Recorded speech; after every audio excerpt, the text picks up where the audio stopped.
This program is brought to you by Stanford on iTunes U at Stanford University.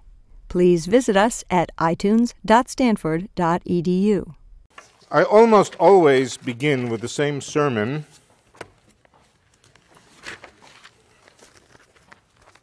about, especially when teaching about quantum mechanics or relativity. And the sermon is always the same. It's the fact that we as animals have inherited, through the process of evolution, certain intuitive ways of thinking about the physical world. And if you don't believe it, you think that maybe ordinary animals are not physicists, you watch a lion chasing an antelope, and you notice that that lion, the minute that the relative velocity between the antelope and the lion changes sign, the lion just stops dead. Somehow he did some calculation, or she, it's usually a she, the lion, did some calculation, some physics calculation involving some very complicated concepts of velocity, direction, all kinds of complicated computations like that. A primitive Cro-Magnon man, not a Cro-Magnon man, a Neanderthal, who comes to a cave and sees that the cave is blocked by a boulder and tries to push the boulder and can't push the boulder, decides to aim his body that way. Why? So that he gets a bigger component of force in that direction. Has he ever heard of force? Has he ever heard of components? Where did he get this idea of components? Did he know about sines and cosines? Yes, somehow he did know about sines and cosines. These are things which were inherited, biological in origin, and they are the basis of our intuitions about physics, our intuitive picture of the world. Much of physics has to do with those things. In fact, all of modern physics, everything in modern physics, has to do with those things which are beyond the intuitions that we were able to get from the ordinary world. It has to do with ranges of parameters which are way outside the range of parameters that humans or animals ever experienced. For example, it's not too surprising that human beings didn't know how to deal with velocities approaching the speed of light, that they got the wrong ideas about how to add velocities when nobody in 1900 had never moved faster than 50 or 60 or 100 miles an hour. Well, they probably did when they were falling off cliffs, but they didn't live to talk about it. Maybe they got up to 200 miles an hour, maybe. But nobody ever had experienced anything like the velocities approaching the speed of light. And so it was not surprising that their intuitions, that their way of thinking about adding velocities and so forth, the theory of relativity, was, and how you synchronize clocks, all that stuff, all that good stuff that Einstein did, that it was outside the framework of their ability to think about through intuitive pictures, through intuitive mathematics. They had to invent new mathematics. The new mathematics was abstract, meaning to say you couldn't visualize it. Four-dimensional space-time. I can't visualize 4 dimensions. I've learned tricks to visualize it. So physicists, to some extent, rewire themselves, or people who learn physics through a process of rewiring themselves to some extent to develop intuitions to be able to deal with these new ranges of parameters. But still, they're foreign, they're alien, they're peculiar, even to me. Quantum mechanics deals with a range of phenomena which is also outside the experience of ordinary humans, for which evolution simply didn't provide you the means to visualize. Evolution did not provide you the means to visualize an electron, to visualize the motion of an electron, to visualize the uncertainty principle. When you think of a particle moving, what is a particle? A particle is a thing with a position. At every instant of time it has a position. If at every instant of time it has a position, it has a trajectory. If it has a trajectory, you can calculate the velocity along that trajectory. Just by knowing the separation between points and what the time interval is, you can calculate the velocity. And that's the intuitive picture of a particle. And where does it come from? It comes from thinking about rocks, throwing rocks, shooting arrows, all kinds of things that human beings normally do. So we never developed the need. It would have been very bizarre if our brains had been wired to understand the uncertainty principle. Why would Darwin have given us incidentally, if you prefer to think of the intelligent designer, go right ahead. I prefer to think about Darwin. But why would either of Darwin's ideas or the intelligent designer have provided us with the ability to understand the uncertainty principle when it's never anything that's part of our ordinary experience? The answer is it didn't. And so quantum mechanics, for that reason, appears extremely weird to us. Physicists, as I said, rewired themselves and developed ways of thinking about it which are intuitive, but still, quantum mechanics is much, much more unintuitive, incidentally, than the special theory of relativity. And what we're going to try to do here is expose some of the weirdness of quantum mechanics, the weirdness of the logic of quantum mechanics, the weirdness of how quantum information works. This is not a class, a conventional class in quantum mechanics. A conventional class in quantum mechanics would stress such things as the Schrödinger equation and waves, and how particles sometimes behave like waves and so forth. We may or may not get to a bit of that, but that's not the important subject that we're going to concentrate on. What we're going to concentrate on is the basic logic of quantum mechanics, the basic logic of quantum information theory.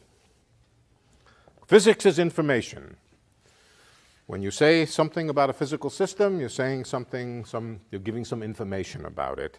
You give the information in various forms, usually in the form of numbers. In classical physics, you often give, I will give you some examples, but you usually give it in the form of real numbers. The position, the velocity, a set of real numbers. In quantum mechanics, sometimes you use real numbers, but very, very often you give discrete information. Discrete information such as yes or no, or up or down, or male or female. Well, that's probably not such a good example. The differences between, that's probably, I think I'll withdraw that. Heads or tails? Heads or tails? Do I have a coin? No. Gedanken coin, thought coin. Head, tail, right? When I flip the coin, head, that's a piece of information. It could be tail. It's a two-valued system, either yes or no, up or down, heads or tails, or sometimes, they're logically all the same, of course. They're logically all the same, whether we're talking about heads or tails, up or down, or whatever it is, they're logically the same. And they're simply decisions which have two possible, or questions which have two possible answers, and a bit of information which has two possible answers is called a bit. It's called a bit, and it can either be a classical bit or a quantum bit. All real bits in nature are quantum bits, obviously, since nature is made out of quantum mechanics. But sometimes the quantum aspects of it don't manifest themselves. In an ordinary computer, the quantum aspects of the bit don't really manifest themselves for reasons that we'll come to. And it's just called a classical bit of information, this head, the coin flip, yes or no. The quantum bit is the quantum analog of the flipped coin, the yes or no type question, but it is much, much more subtle. And the first thing we're going to want to explore is what is a quantum bit. Now, but before we do that, let's talk about classical bits. Classical bits can be described either by writing down a 0 or a 1. These are, we could also use 1 and -1, or we could use 5 and 15, doesn't matter, but 0 and 1 is a convenient notation for the two possible values. 0 could stand for heads, 1 could stand for tails, and so forth. So when we're thinking about this, we're thinking about some physical system. When we're thinking about information, we're thinking about a physical system such as a coin, and this is the information contained in that coin, either a 0 or a 1. There's a notation. This seems like a ridiculous and redundant notation. Its importance will only become clear when we start to think about quantum bits, but we're going to use the Dirac notation. The Dirac notation describes the state of a bit, not whether it's California or Oregon, but the configuration of the bit, and it's usually labeled with the notation 0 or 1, or whatever other information, whatever other way you decide to think about the bit. These are the two states that a bit can have, either a 0 or 1, and it's represented, I don't know if I drew that well. Let's draw it again. 0 or 1. These are the two states of a bit. All of this extra junk here is excess. You don't need it. It doesn't tell you anything. It just says that you're putting it inside a bracket. Incidentally, this pointy bracketed object over here, the thing that contains the information on the inside, is called a ket.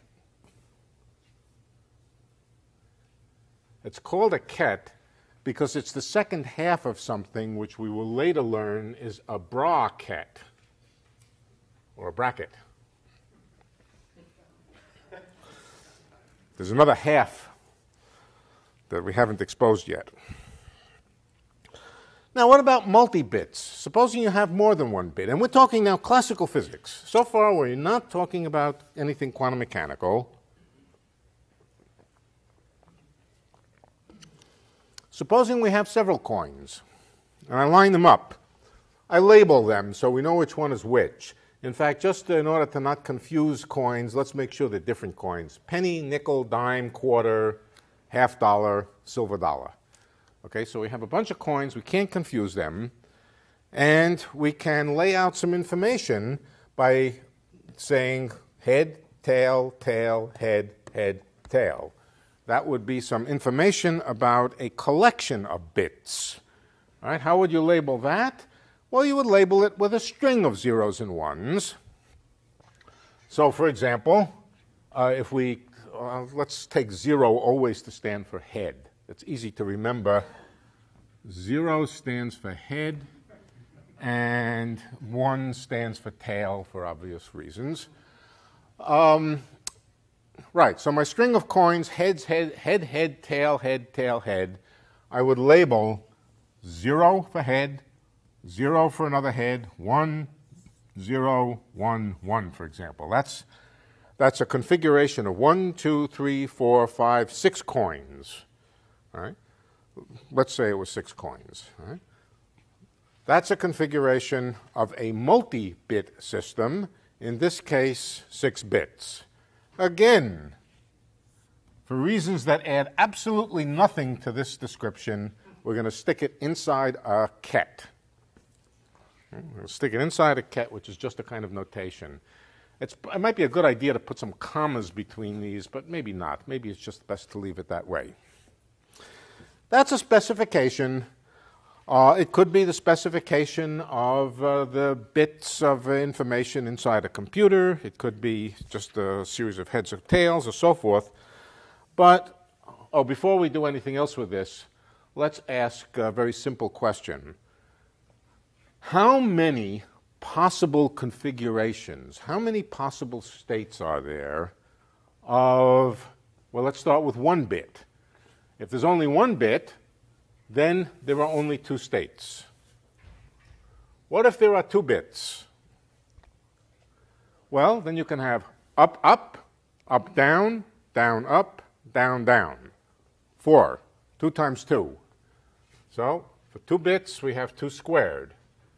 What if we have 100 bits? The answer is 2 to the 100th power. 2 times 2 times 2 times 2, 100 times. So if you have an n-bit system, the number of possible classical configurations is just 2 to the n. Let's write that down. Let's put a notation in. Let's write the number of states, n sub s, the number of states of a system of little n bits is 2 to the n.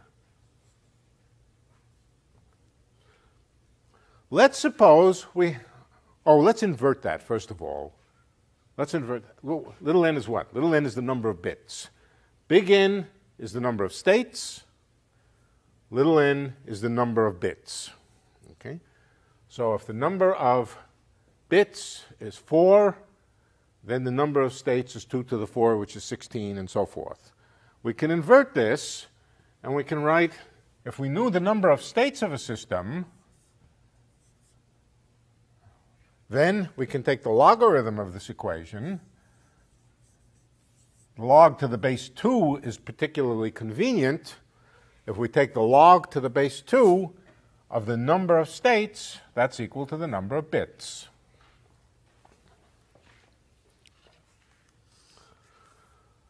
You can generalize this. Not every system has as its number of states 2 to a power. Supposing I have a system, a die, you know, the things you use in Las Vegas to throw away your money with. It's got 6 possibilities, 1 through 6. That is not 2 to any particular power. It's just 6. Okay? But we can still generalize this definition of the number of bits of information. In fact, the number of bits of information that a system can contain is, by definition, the logarithm to the base 2 of the number of states, which for the die would be log to the base 2 of 6. What is log to the base 2 of 6? Is it an integer? No, it's some stupid irrational number. I don't even, what is it? How big is it? About 2 to the 2 is 4, 2 to the 3 is 8, 2 to the 2.5, 3, 7, 9, 8, 6, 14, or whatever. So the amount of information, which is always the logarithm of the number of states, does not have to be an integer. But we're going to be considering systems which are made up out of some number of bits, each of which has 2 states. So for the simplicity, we're going to be talking about systems. The number of states is always 2 to a power. That's just for simplicity. There's nothing special about it. But almost every system can be represented that way or approximately represented that way. Let me give you an example. Supposing we have some question of physics which has as its answer a real number. But we're only interested in that real number to a certain approximation. The temperature in the room. I'm interested in the temperature in the room to a certain number of significant figures. I can represent the temperature, or any other number for that matter, by writing it as a number in base 2. Right? What's the temperature in this room, incidentally? It's about 300 degrees from absolute 0, so it's 300. I can write 300 not as 300, which is, what does 300 mean? 300, you know what it means. It means 3 times 10 to the 2, plus nothing times 10 to the 1, plus 0 times 10 to the 0. But we write it to things in base 2. All right? I don't know what 300 looks like in base 2. Somebody can figure it out. Base 2, everybody know how arithmetic in base 2? Anybody not know arithmetic in base 2? Okay, so everybody knows arithmetic in base 2. We write out any number that we like as a series of zeros and ones. 1, 0, 0, 1, 0, 1, 0, 0, 1. That's some number to the some particular integer. It's an integer. So if I'm interested in the temperature, and I'm not interested in being too careful to define fractions, I want to know whether it's 72 degrees or 73 degrees. I don't care about 72.4069.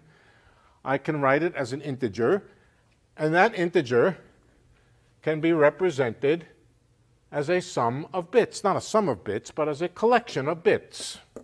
Every number, every single number, if you're willing to truncate the number of decimal places, approximate that number, and say I'm interested in that number only to 35 decimal places or whatever, or to 35 places to base 2, that number simply is represented by and represents a collection of bits. So and incidentally, if you want to have a finer grained description of the temperature than integers in centigrade, you just use a more refined notion of degree. You go down to ask how many degrees is it, but not in centigrade units, but in units of 10 to the minus 100 in centigrade. Again, you can give it as an integer, and integers can always be represented as sequences of zeros and ones. So almost any information in physics can be represented in terms of bits. In particular, the measurement of quantities such as temperature, for example. Let me give you another example. This is a more complicated example of the same thing. Supposing I'm interested in a field. A field means a thing which can vary throughout space. All right? A thing which can, well, the temperature can vary throughout space. The temperature is a field. It varies throughout space. It's not one of the more interesting fields from the point of view of fundamental particle physics or anything, but it certainly is a field. It varies from place to place. And how can we represent that? Can we represent that in terms of bits? Yes, if we're willing to tolerate certain approximations, and we're always willing to tolerate some degree of approximation. What we do is we break up the room into a lot of little tiny cells. I won't try to draw a three-dimensional room. In my notes, I drew a three-dimensional room. It took me about a half an hour to put in all the lines. Just a two-dimensional room. And here's what we do. We, first of all, order the cells. We make the cells small enough so that the temperature doesn't vary very much from cell to cell. So we might fill this room with several billion cells. Label the cells. This is the first cells, 1, 2, 3, 4, 5, 6, I don't know, up to 1,000. 1,001, 1,002, 1,003, 1,004. And we can label all of the cells and list them. Once we've listed them, we can write the temperature of the first cell. There's the temperature of the first cell. I'm putting a little comma in just to distinguish between cells. Then we can write the temperature in the next cell, 0, 0, 1, 1, 2, 3, 4, 5, 6, 7, 8, 9. I've kept 9 decimal places in the basis, in arithmetic in base 2. 1, 1, 0, 1, however, till I'm finished. Then I go to the next cell. Do the same thing. Temperature there is 1, 1, 0, 1, 0, 0, and so forth. Eventually, all I have is a list of zeros and ones. This long list of zeros and ones, if somebody knows how to use it, is equivalent to knowing the temperature at every point in the room. Okay? The same is true of the electric field, the magnetic field, anything which varies from place to place. So almost everything that I can think of in physics can be represented in terms of bits. So if you know everything about how bits work, you basically know everything about how physics works. Of course, you may not know what the rules are for manipulating these things, but this is the basic setup of physics: information in the form of a series of questions, each of which can be answered yes or no. Now, of course, you may want to refine your description. To refine your description, you may want to add more decimal places to the temperature, to the specification of temperature, and you might want to make your lattice finer. That's just making a better approximation. So the right thing to say is that most physical systems that we know about, as far as I know, all physical systems, can be represented at least approximately, and perhaps to always increasing approximation, by a series of bits. That's why we get to use computers to do physics. If this weren't true, we couldn't use a computer. We couldn't use a digital computer in any case to do physics. We'd have to use analog computers or something. Okay, so that's, let me give you another example of how you might use bits to represent another. These are all so far classical systems, as I said. I don't want to redraw the lattice, but I do want to get rid of this top row here since I've already mutilated it. Here's a lattice, and what I'm interested in is the motion of particles.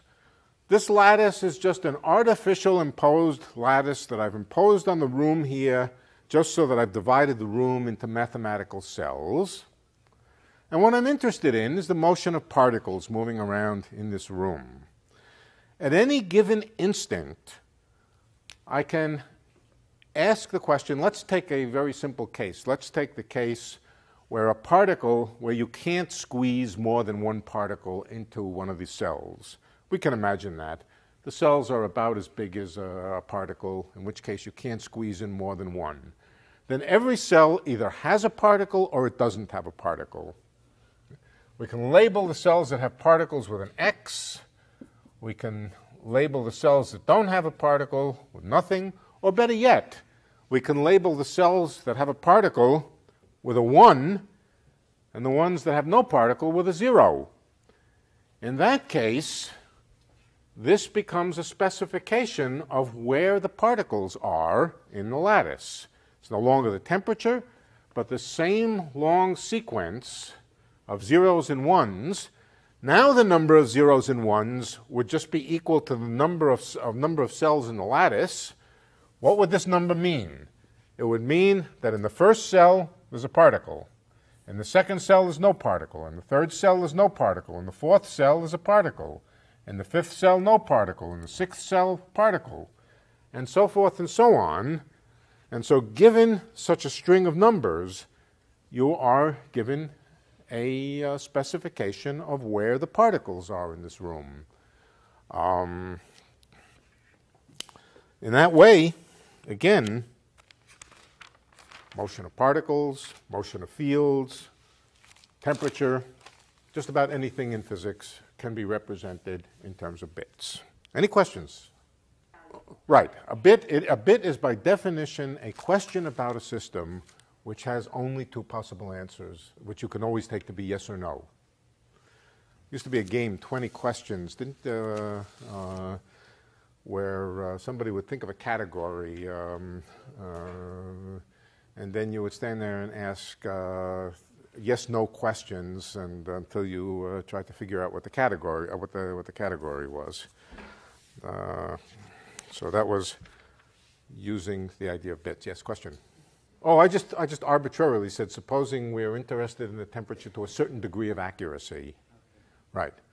So I'm interested in the temperature to accuracy, but now I'm not speaking about temperature. I'm just giving another example.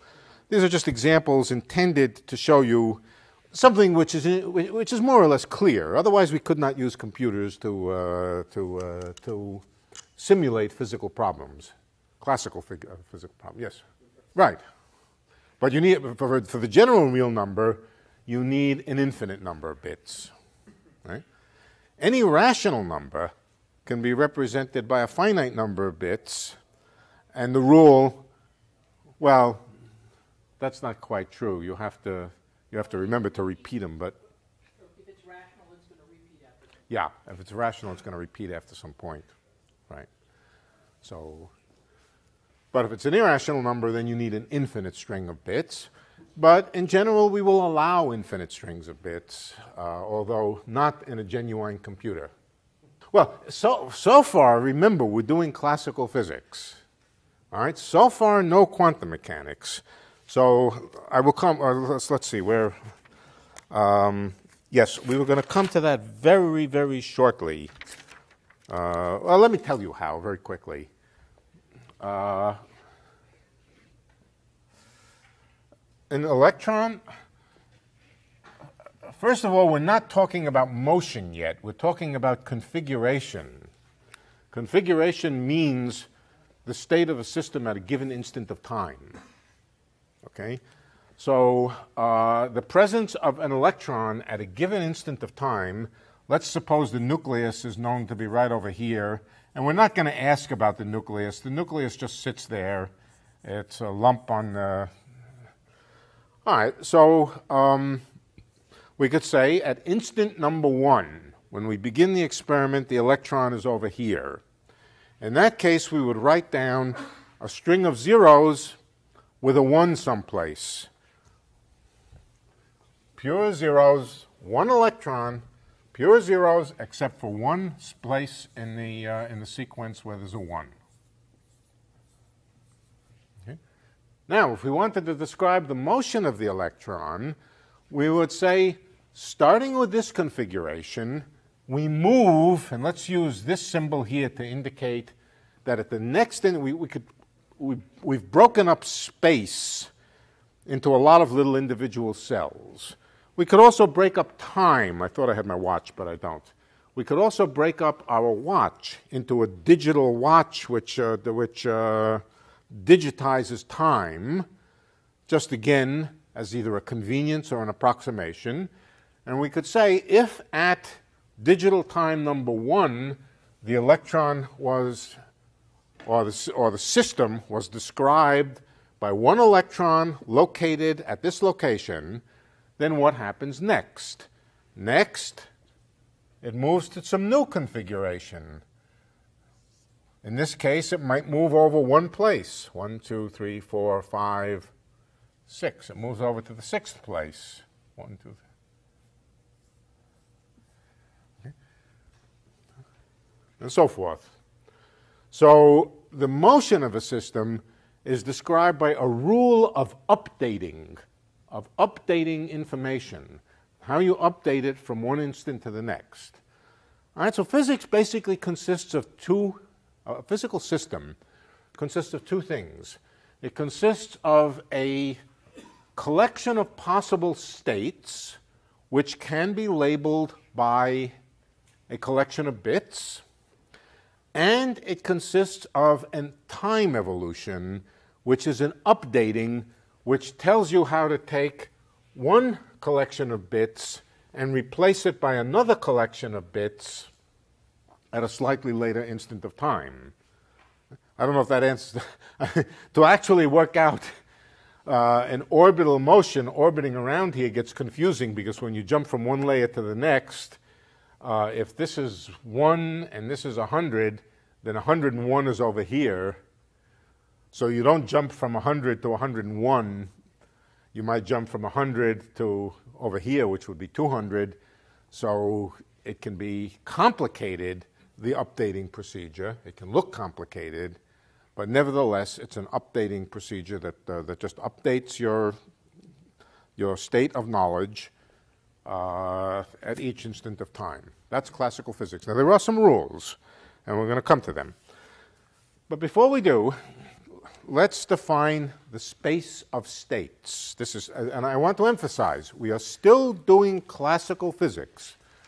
There is nothing quantum mechanical, even though we're talking about discretizing systems and making out of them systems of individual bits.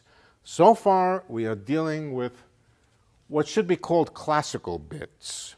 C-bits, I think they're called, as opposed to qubits. Qubit is a quantum bit. These are classical bits so far. Okay, so let's take all of the configurations and just abstractly, in a purely abstract way, we take all of the configurations. Incidentally, what are they? There's about 10 by 10. This is roughly a 10 by 10 lattice. 10 by 10 lattice has 100 sites. How many states does it have? If we, I'm not talking about one particle now. I'm talking about any number of particles can be on this lattice. How many different configurations are there? 2 to the 100. A very, very, very big number. 2 to the 100th power. That's how many different ways we can arrange zeros and ones on this lattice, or specify whether there's particles in various positions. A very large number of possible states. But let's just abstractly think about all these states and just draw them as points.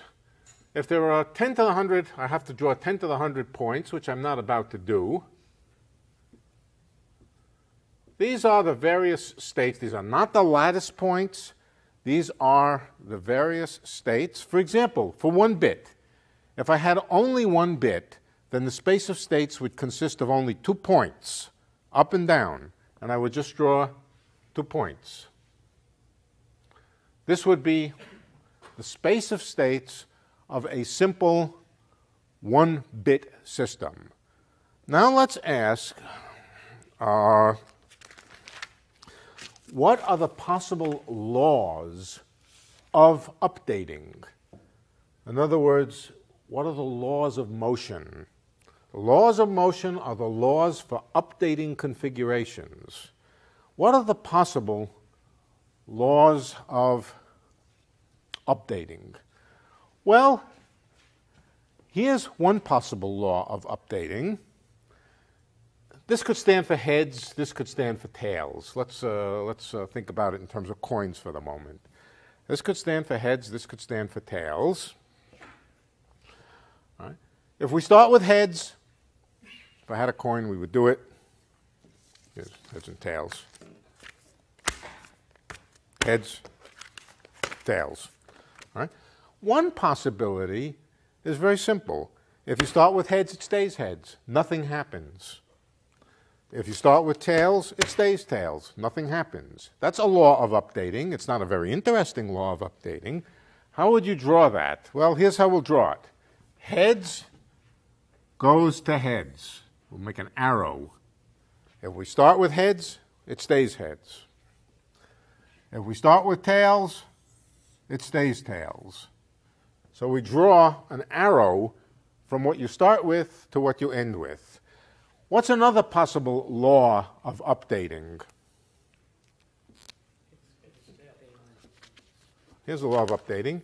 If it's tails, it becomes heads. Then it becomes tails. Then it becomes heads. Then it becomes tails. That's a little more, not very much, but a little more interesting, a slightly more interesting system. It just flip-flops back and forth. How would we draw that? We would draw that again. Heads, tails, heads, tails. If you start with heads, you go to tails. If you start with tails, you go to heads. So the law of updating in this case is just described by such a diagram, basically. A diagram which tells you, if you start at a given state, what it will be in the next instant of time. Is that clear? All right, so this is one way of describing the laws of physics. Write down all the states. Keep in mind what they stand for, of course. Remember that in this case, one stands for heads, one stands for tails, or whatever it happens to stand for. If it's the male, female, this could be an interesting case of, this would be a very interesting law of motion in that case. I don't think I want to explore that any further. If this were my undergraduate class, I would never have brought that up. This is the more likely law of updating for sexuality, female, male. So you see, simple laws sometimes apply, sometimes they're a little more complicated. Can you think of an interesting system that flip-flops like this? Offhand, I can't think of anything. I mean, it's obvious that it applies to a lot of things, but offhand, I can't. No. Right. But yes. But if you're not intervening. I don't want you to intervene. This is the system by itself. If you had some peculiar light switch by itself, went back and forth and back and forth and back and forth in a regular way, but that's with day and night. You know, this is the. Which? Well, there's a lot of states to the pendulum in between, but yes, you've got the idea. It's hard to think of a simple example, but I bet if we all go home and we came back next week, every one of us would have an example of we could call this the flip-flop. This is the flip-flop motion. This is the unmotion.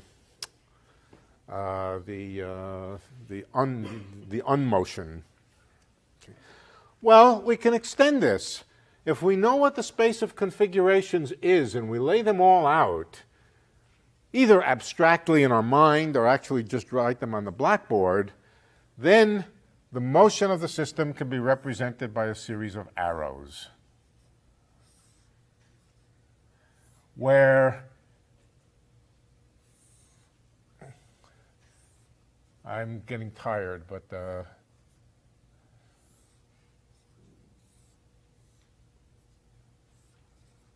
and so forth and so on. You only need 2 to the 100. Yeah. I don't know. Let's think of some possible motions of a 2-bit system. A 2-bit system simply has 4 states. Right? That's all we have to know. It has 4 states.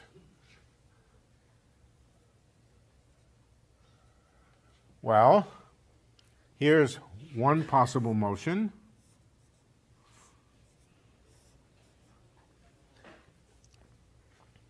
If we start with this configuration, we move to that configuration. If we start with this configuration, we move to that configuration, and so forth.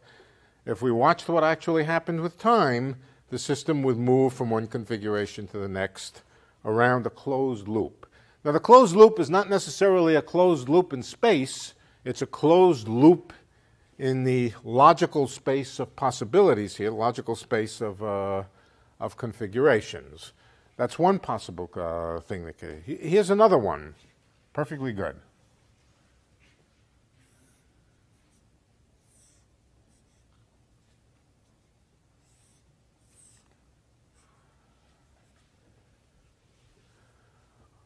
What this is it's a pair of systems, it's a pair of systems which are separately undergoing flip-flops.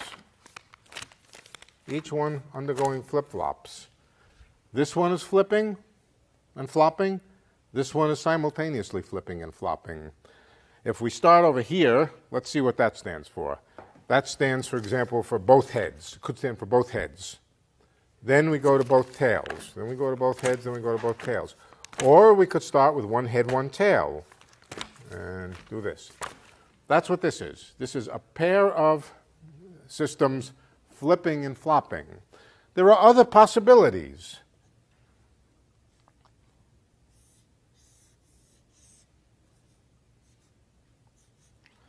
So there are different laws of motion that the system, whatever it happens to be, could have. So when you specify a system, you not only have to specify what the states of the system are, but you'll have to specify how it moves. And how it moves is a rule for jumping from one configuration to the next. Now let me give you an example of a logically perfectly sensible rule, but which is defective from the physics point of view. Never happens in physics. We can do it, I think, well, let's do it with four states. With four states. Let's see how this went. Yeah, here it is. If you start here, you go here. If you go here, start here, you go here.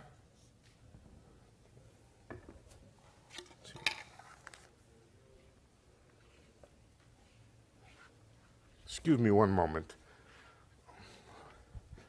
For some odd reason in my notes I've drawn, instead of a diamond shape, I've drawn a square. Let me go back. There's my four states. Okay? If you start here, you go here. If you start here, you go here. If you're over here, you go over here. And if you're over here, you go over here. All right, so now we can say what happens wherever you start. If you start over here, you jump to here, you jump to here, you jump to here, you jump to here, you jump to here, you go here, you go here, you go here, you go here, you go here. Notice you never come back to here. Okay? With this particular law. There's something different about this law than there is about the other examples. And all the other examples, well, can anybody spot what's wrong with this? Well, not what's wrong with it, but what's different about it. Well, it doesn't consist of loops. This is true. You can't figure out necessarily where you came from. You may be able to tell where you go next, but you can't always tell where you came from. For example, if you find yourself over here, you don't know if you came from here or whether you came from here. If you're over here, you have lost a piece of information. This is a motion which loses information. It loses information in the sense that you can't tell where you came from. There's no way to reconstruct the past, but you can reconstruct the future, or construct the future. Wherever you are, you're told where to go next. But wherever you are, you don't know how to get back. If you're over here, well, you know you came from here, but then you don't know whether to go back here or to go back here. So this is what is called an irreversible history. It's a history or a law which loses information. And at the fundamental level of physics, the fundamental level where you're really keeping track of everything, not where you're coarse graining or not looking carefully, but where you're carefully looking at every degree of freedom of a system, classical physics never allows the loss of information like this.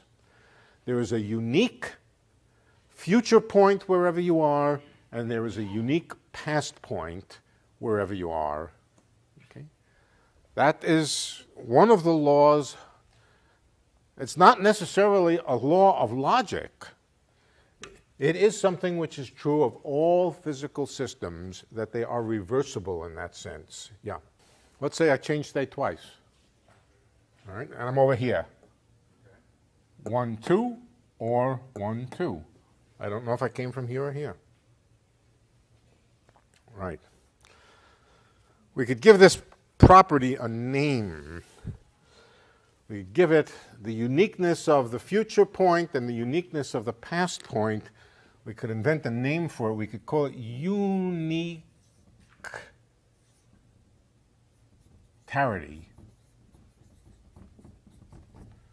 Do you know what the quantum version of unitarity is? It has a name. It's called unitarity. Unitarity is a name I just made up. Unitarity is the quantum equivalent, which tells you that you can always reconstruct the past from the future. The state of a quantum system, you can either run forward uniquely or run backward uniquely. and you'll come to some unique previous state or future state, and that's called unitarity in quantum mechanics. But we haven't done quantum mechanics. Nothing's quantum mechanical yet. It's a kind of time. It's a kind of time reversal symmetry, or it's actually not a time reversal. Okay, so it's not a time reversal symmetry exactly. It's a time reversibility, I would say. This diagram has a sense of orientation to it. If I start something over here, it goes around this way. It definitely does not go around this way unless I reverse it, unless I look at it backward in time. So it's not precisely what you would call time reversal symmetry. Time reversal symmetry means that you could either go, in going into the future, you could go either way, but in this case, you only go one way. But it's the reversibility of the laws that, that you can find a reverse law. Given a law, you can find a reverse law which will take you in the backward direction. I think that's right, yes. Yes. Well, two arrows coming away from a point says, I don't know which way to go. Oh boy, do I go that way or do I go that way? So it's clear that that's not a law of motion. Okay? No branching ratios. No branching ratios. Oh, well, at the moment we're doing quantum mechanics, so I mean classical mechanics. It gets more complicated with branching ratios and. Let's see, classical mechanics is less fundamental than quantum mechanics. All real systems are quantum mechanical.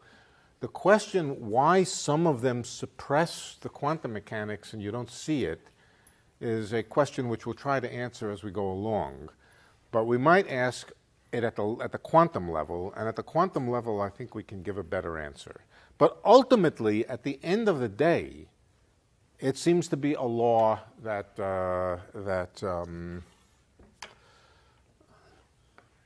basically says that forward in time and backward in time are I won't say equivalent to each other, but that there's no really preferred sense in which forward in time is different than backward in time, even though it feels like there is. This is the question that took 20 years to answer, and the answer is, in my opinion, no, it is not possible, but it was one of the great questions of physics that took a long time to answer, and I'm not going to get into it now, but it might be an interesting thing for us to explore toward the end, after we've talked about quantum mechanics. We have to talk about quantum mechanics before that makes sense, that question. Yeah. I think they're all Newtonian in a sense. Newtonian to me simply means that there's a definite state for a system, that it evolves with time according to a definite law of deterministic. That's the right word, yeah. But I think you can think of more complicated situations. You just can start drawing some diagrams yourself and see what makes sense, what's reversible, what's not reversible. But yes, you're right, that is true. It loses the information as to where you came from. The system. That doesn't after the first step. Yep. That's not a part of the system anymore. What do you mean it's not a part of the system? The system started here, it went to here, it went to here, it went to here, it went to here. Anymore. So if you come and observe it at some later point in time, you won't find that point. You won't find that point ever again, right? Right. But the main point is you've lost the distinction between the two possible starting points, whereas in all the other situations, if you know where you are and you know how many steps you made, you can say where you were. Well, I think for a long, long time, Mr. Stephen Hawking thought that this is the way black holes work. So not so clear, not so clear. Okay, yeah, good. So let's talk about that. If I take a bunch of molecules in a bathtub, I don't know, what's a good example? Well, let's take the molecules in this room, and I start them all out in a certain configuration, very definite configuration. I put them all up in the left-hand corner of the room there, and I let them go. after a while, the room will be full of air just like it is. If I put them up in that corner of the room over there and let them go, after a while, same thing. Put it up in that corner. After a while, same thing. So it looks like we've lost information. But in fact, that's not true. If we followed every single molecule and we followed it in infinite detail, with infinite precision, which we don't do, of course, then we could reconstruct, by running everything backward, we can reconstruct the fact that the molecules may have come from that corner of the room. It's prohibitively impossible to do in practice, but in principle, following every single detail of every molecule. Now, what really happens in the real world is we lose information because we lose the ability to follow the details. Not because the information gets lost, but because we lose the ability to follow the information. That's where the second law comes, when you start losing the ability to distinguish different states. So we don't distinguish whether, in our coarse-grained picture, we don't distinguish the different detail at the level of the molecular detail. And so it looks like different configurations become the same configuration, but that's only because we simply don't look carefully enough. It's because we're lazy. Do you need an infinite number of bits to... You mean in a real room like this? No, because of quantum mechanics. Because of quantum mechanics, no. But if it were not for quantum mechanics, yes, you would need an infinite number of bits. Now, what does that mean? That means that you have to specify a bunch of real numbers precisely, with tremendous precision. You have to precisely prescribe the locations and also the velocities, but in particular the locations of every single molecule with a tremendous amount of precision. And the longer that you want to track the system, the more precision that you need. So ultimately, to track a system for a long time, you need to specify with infinite precision the exact positions of every point, of every molecule. That means you have to give a set of real numbers.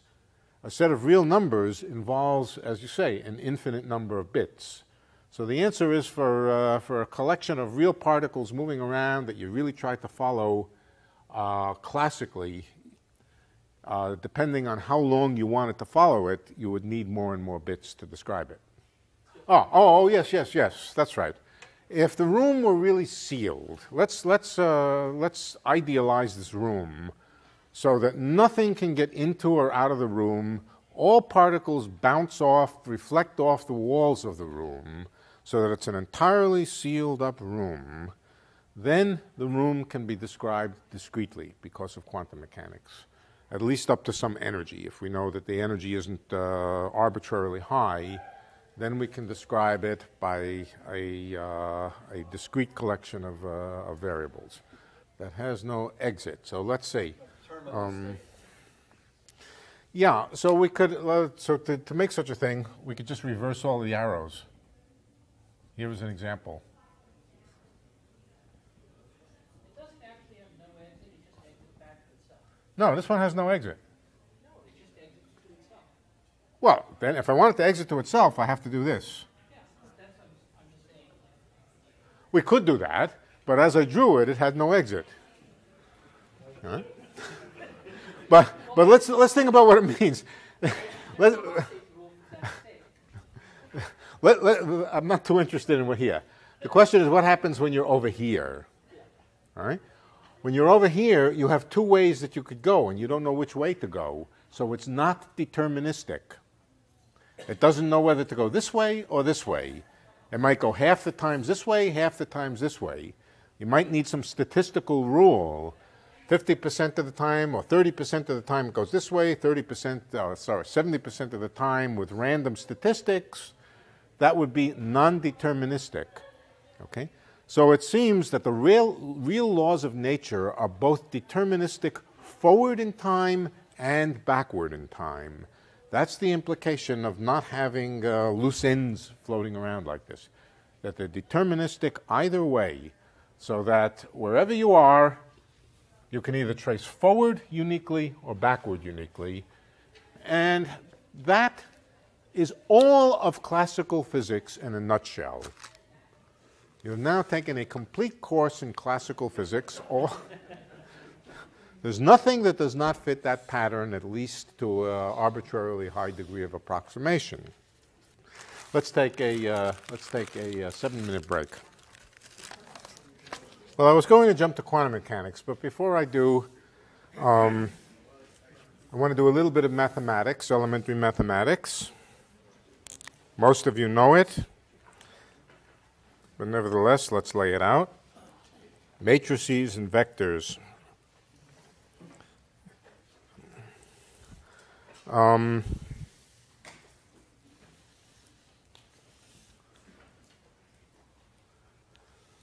At the moment, I'm not going to mathematically define a vector in any sort of sensible, even approximately rigorous way or abstract way. I'm just going to tell you. A vector is a sequence of numbers, a finite sequence of numbers. And you can represent it in a variety of ways, but I'll give you two ways to represent a sequence of numbers. The first way is to write them one after another. Let's just give them names. I don't want to call them, by numbers now. At the moment, I mean real numbers, as opposed to complex numbers. I don't mean zeros and ones. I mean arbitrary sets of real numbers. They could be zeros and ones. But zeros and ones are fine, but just general numbers. So I just lay them out. What shall we call them?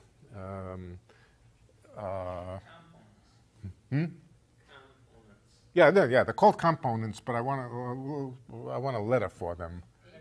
A? A is good. So A1, A2, A3, A4, and just put something around them to surround them so that we know. This would be a 4-dimensional vector. Right? Why 4-dimensional? Because it has 4 components. Don't try to visualize vectors now. There's no value at all for our present purposes in trying to visualize these as pointing in space or anything like that. They're just lists of numbers. Okay? Lists of, that's one way. Okay?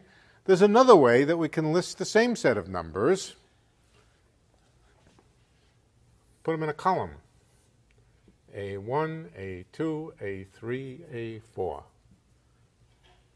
Same information in them. I mean, and I'm not talking about information in the abstract sense that I used before.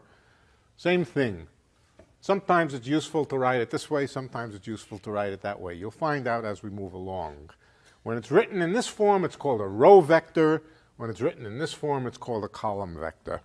What we're actually talking about now is notations, neat notations for doing certain arithmetical operations involving collections of numbers. But isn't one of those the dagger of the other? When we get to complex numbers, we will then use complex conjugate notation, yes. But for the moment, let them just be real numbers. Okay? Now, there's another concept now called a matrix. And think of a matrix as the following way. A matrix is a thing which acts on a vector to give another vector. All right?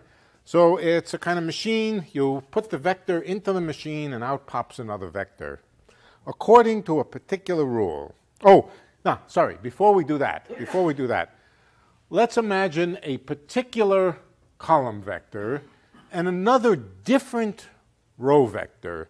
Different row vector has different entries. Not the same set of numerical entries, but a different set of numerical entries. So let's call them B. B1, B2, B3, B4. These could be 6.01, 5.97, 3.04, and A1 could be 7.8, A2. None of them, they could be the same or they might not be the same, the A's and the B's. This is some particular row vector and some particular column vector. there's a notion of multiplying a row vector by a column vector. And the notion of multiplying a row vector by a column vector is the following simple operation. You take the first entry, incidentally, the dimensionality of the row vector and the dimensionality of the column vector should be the same. That means that they should have the same number of entries. Not necessarily 4. It could be 5, 6, 7, in which case they would be 5-dimensional vector spaces, 6-dimensional vector spaces. This extends to any number of entries into the columns and rows, but the rows and the columns should have the same number of entries. All right. There's the notion of the product of a row vector and a column vector. It's called the inner product, and it's very simply constructed. You take the first entry of the row and multiply it by the first entry of the column.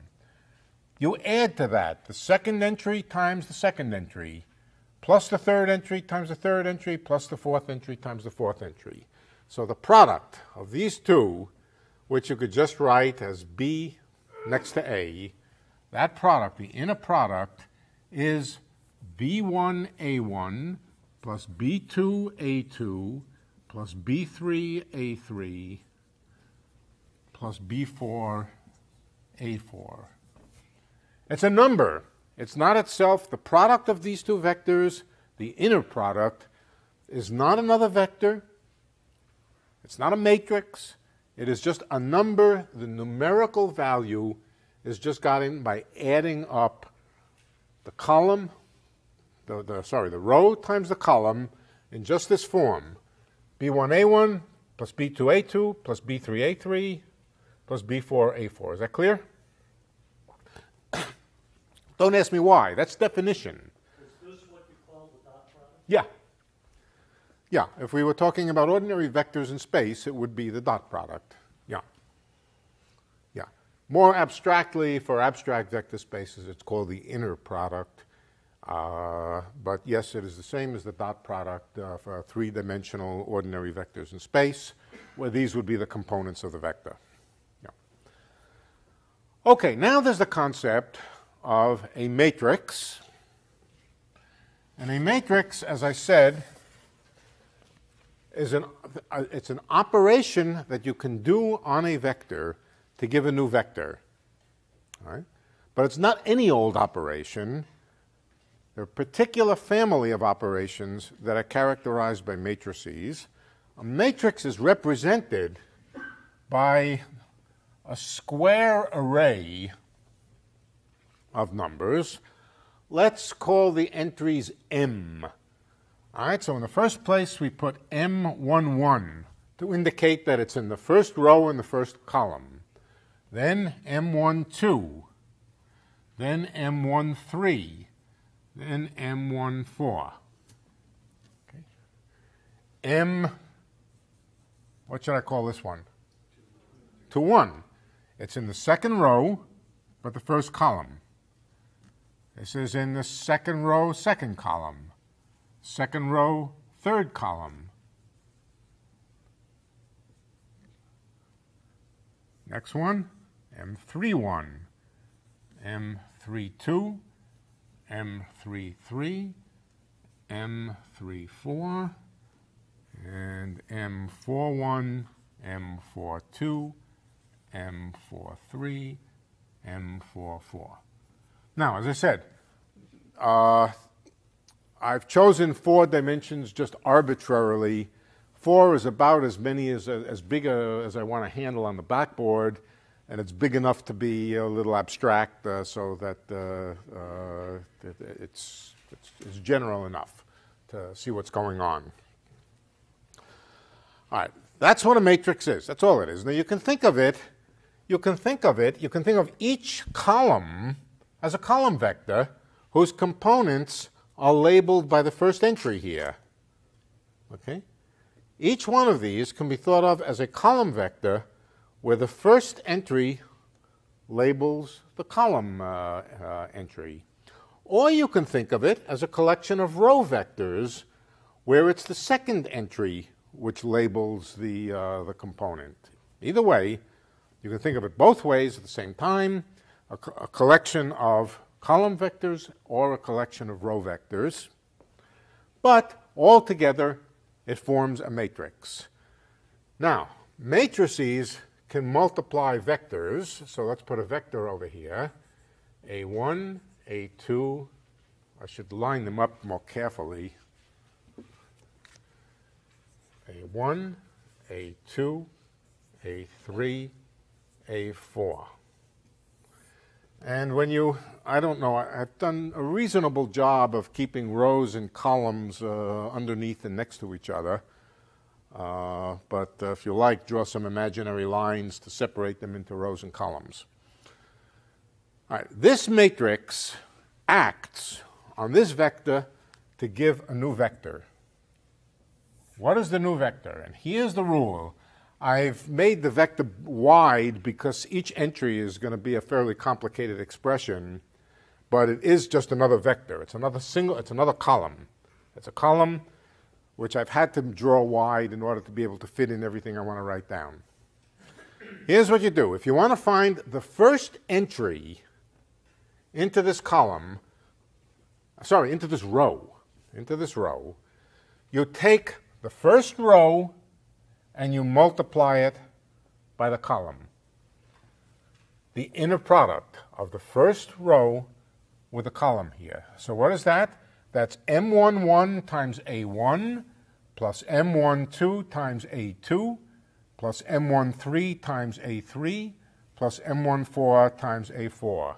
In other words, you take all of this and you multiply it by this according to the inner product rule, and that gives you the first row. M11 A1 plus M12 A2 plus M13 A3 plus M14 A4. Now you want the second entry into this new vector over here, done exactly the same way, except you go to the second row, and you take the second row and multiply it by the column. That's going to give you, I'm only going to do two of these, the rest you can do yourself. M21, again times A1, plus M22 times A2, plus M23, A3, plus M24 times A4. And the other two entries you can figure out. You get them by multiplying the next row by the column, and finally the third row by the column. That gives you a new vector. It's a way of processing a vector to produce a new vector. I will give you some examples as we go along. It's a rule of multiplication which is very useful. The reason it's defined is because it's useful, and we're going to see how it's useful by using it. Let me give you an example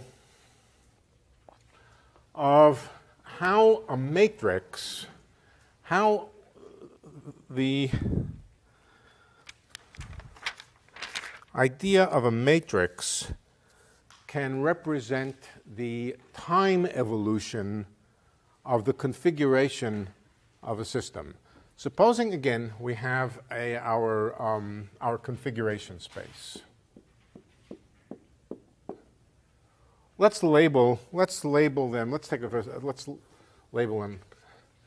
The first configuration, the second configuration, the third configuration, the fourth, and the fifth configuration. These are not points of space. These are configurations of a system which has 5 distinct states. And let's take a very, very simple law of evolution. The first one, if you start here, you go to here. If you start here, you go to here.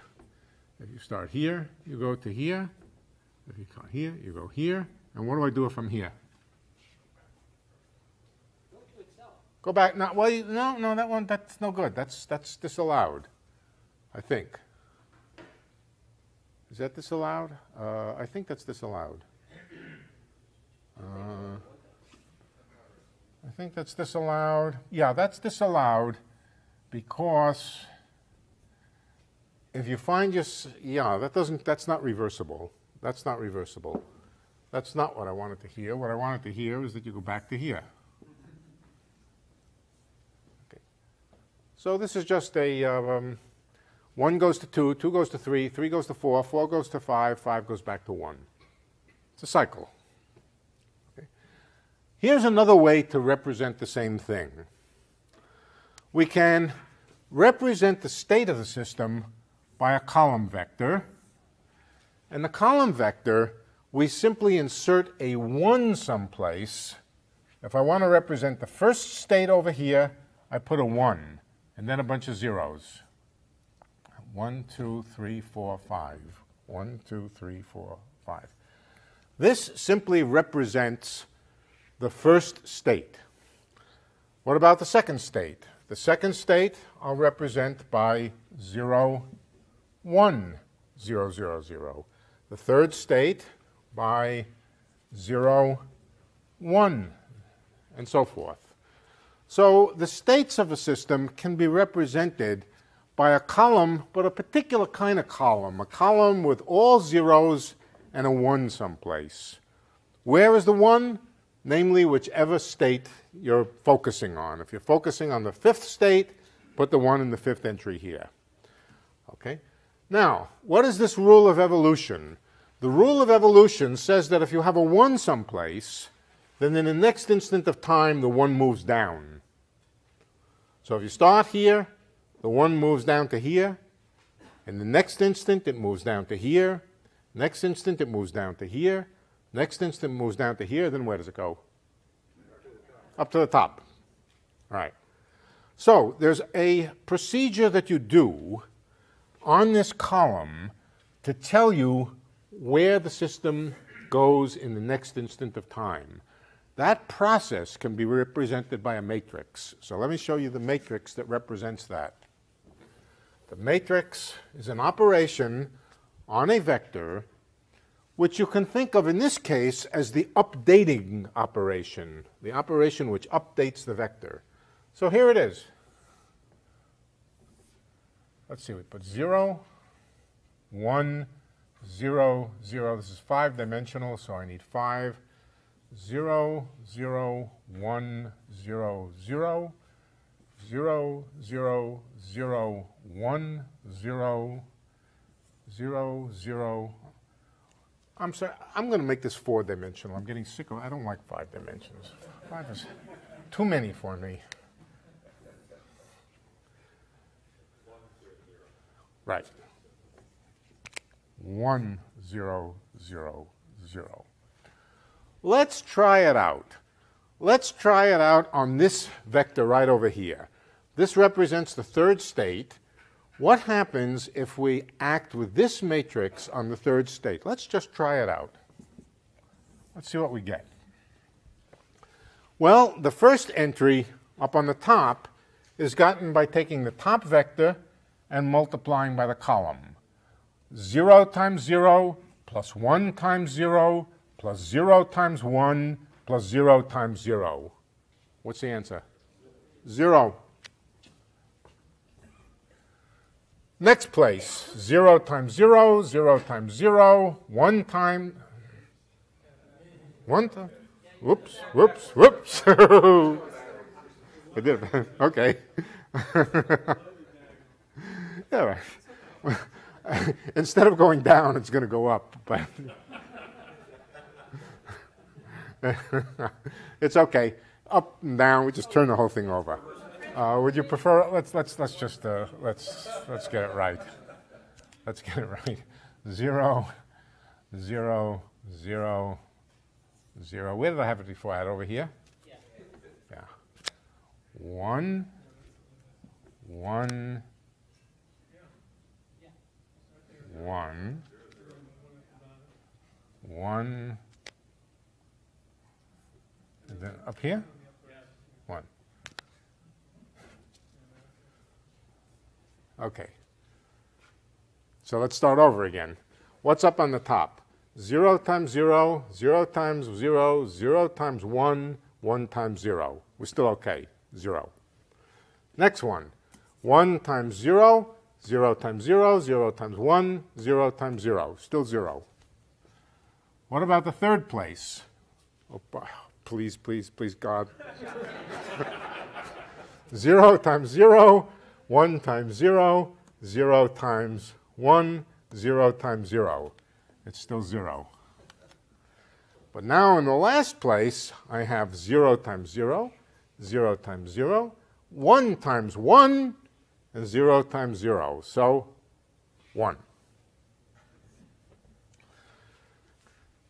The column has moved down 1 step.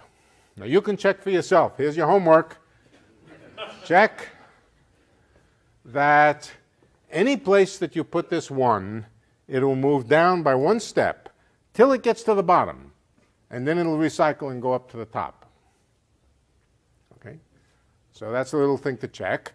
In fact, you can put in any numbers here. Only zeros and ones may make sense, but we could put in any number, A, B, C, D. And what will come out over here is everybody will move down a step, A, B, C, but then D will move up to the top. So if you put a 1 in any one of the places, it will slide down 1 unit and then reappear at the top. The point is that the evolution of systems can be represented by matrices. Matrices of a particular kind. In classical physics, in this kind of classical physics, there are always just 1s here. Quantum mechanics is more complicated and more difficult, but in classical physics, sprinklings of 0s and 1s so as to make each state shift into the next one. Okay? That's an example of the use of matrices in classical physics. So far, no quantum mechanics, just pure classical physics.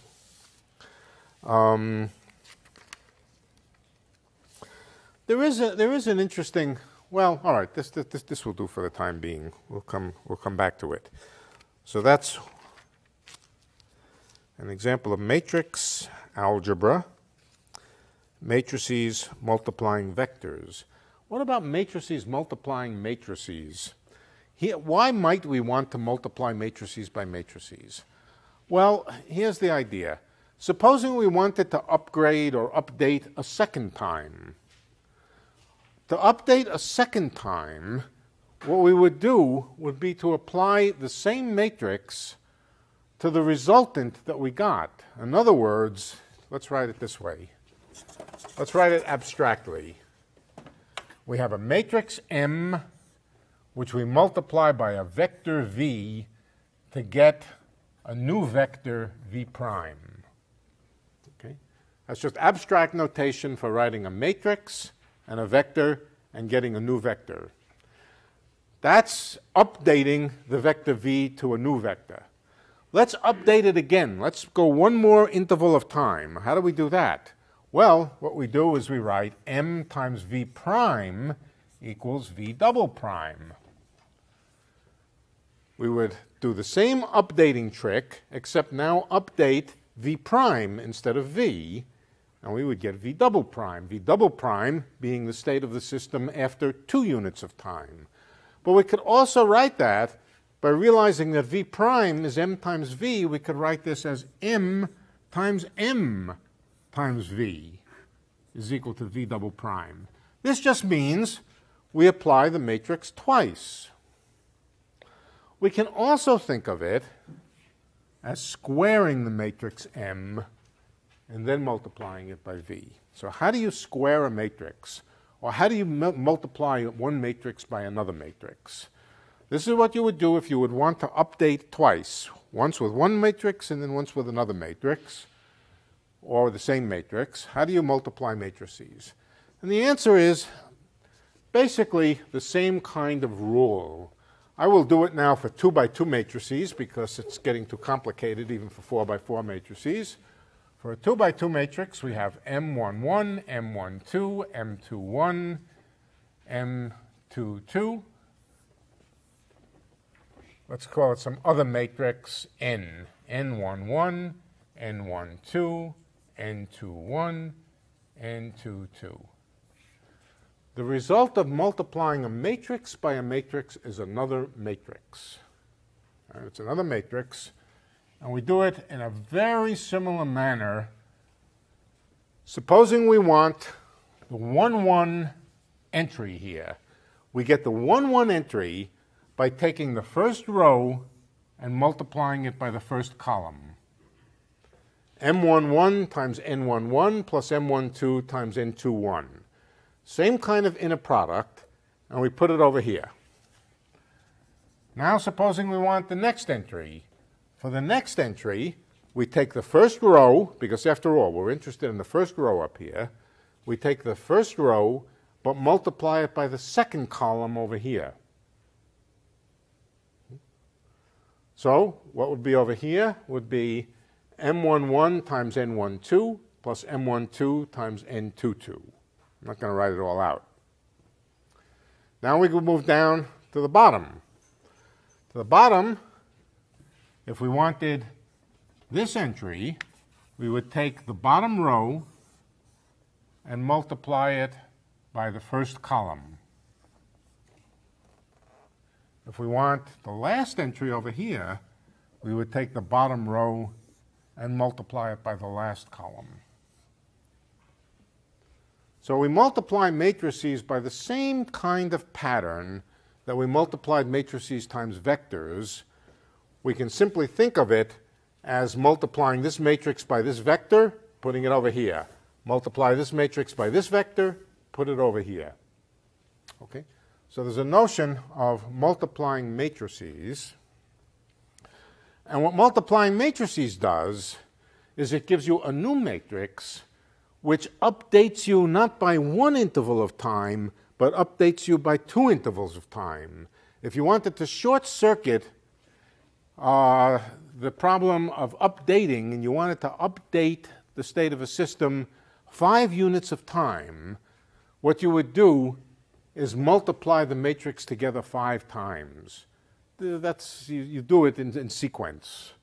First, the first times the next, and the result times the next one, times the result times the next one, and you can work out what the matrix is, which would take you from the state of the system at an instant of time to a state of the system 5 instants later.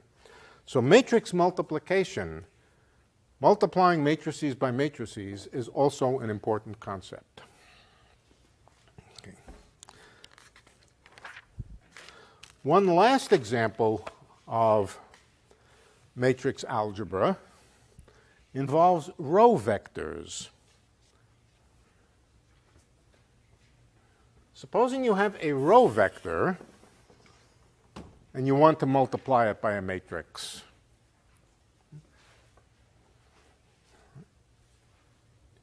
The rule is you write the row matrix first, B1, B2, B3, B4, and then you write the matrix, M11, M12, M13, and so forth.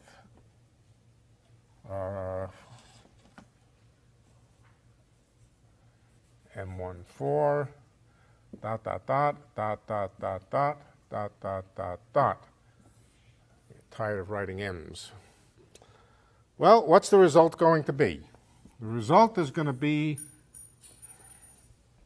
a row vector.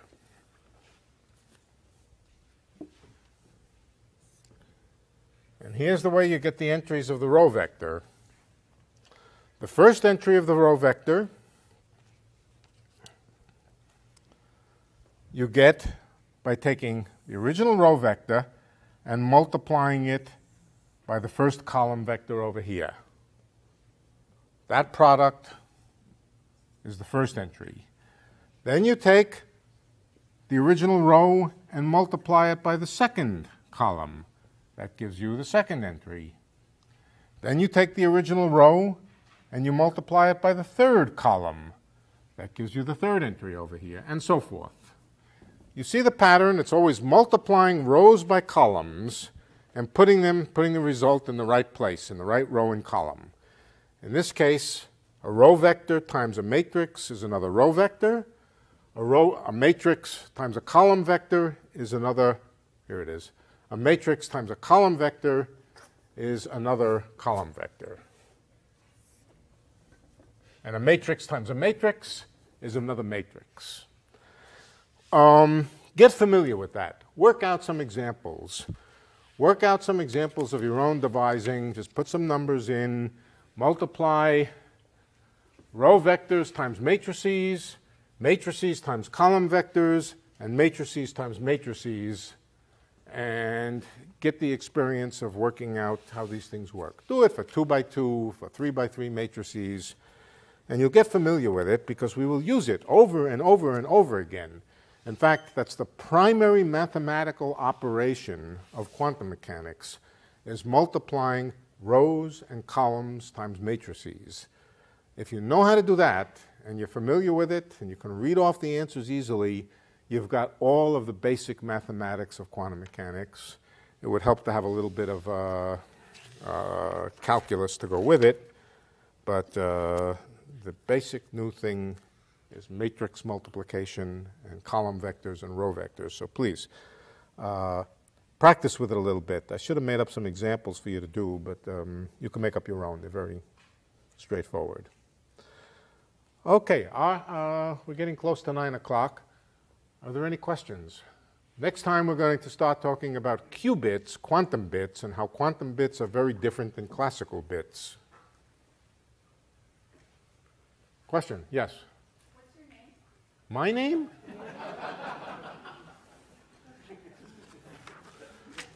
Leonard Susskind. Or Susskind. You, if you like, polishing the apple for the professor, you can call me Leonardo. I like that very much. Well, you mean, say it the other way. What restriction does reversibility place on him? Oh, yeah. Yeah, yeah. That it have an inverse. Okay. Right. That yeah. But I mean, in a more, if I were, in a more abstract sense, the answer is that it should have an inverse, that the matrix should have an inverse. The inverse, of course, is the thing that takes you back. Not all matrices have inverses. So, and you know what an inverse is? Yeah, okay, good. And we'll, if you don't, we'll come to it. Any other question? Yes, that is a good question, yeah. The final exam is buying me lunch. Right.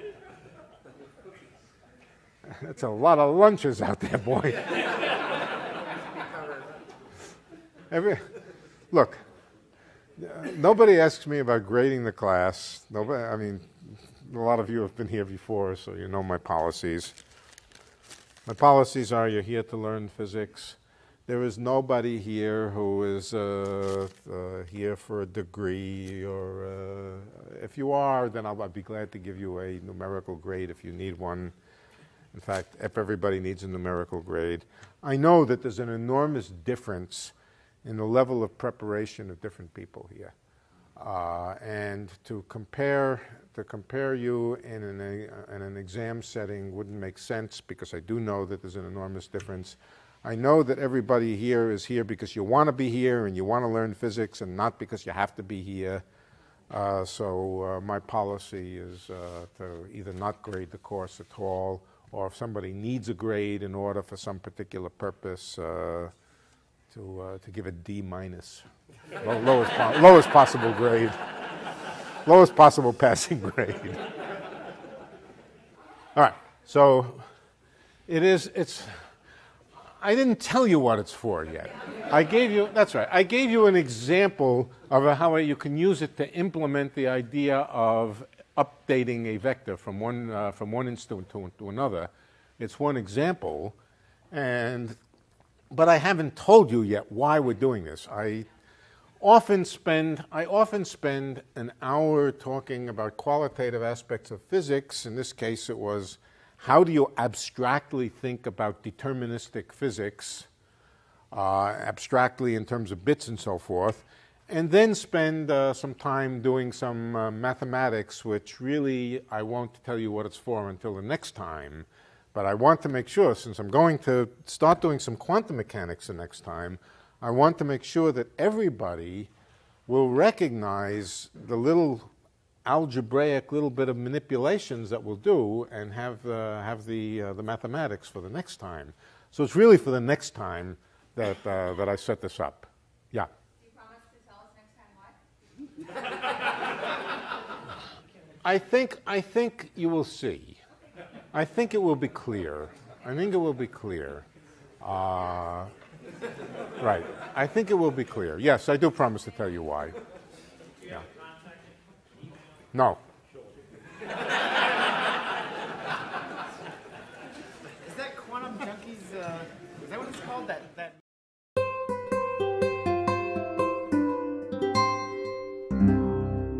The preceding program was brought to you by Stanford on iTunes U and is copyrighted by the Board of Trustees of the Leland Stanford Junior University.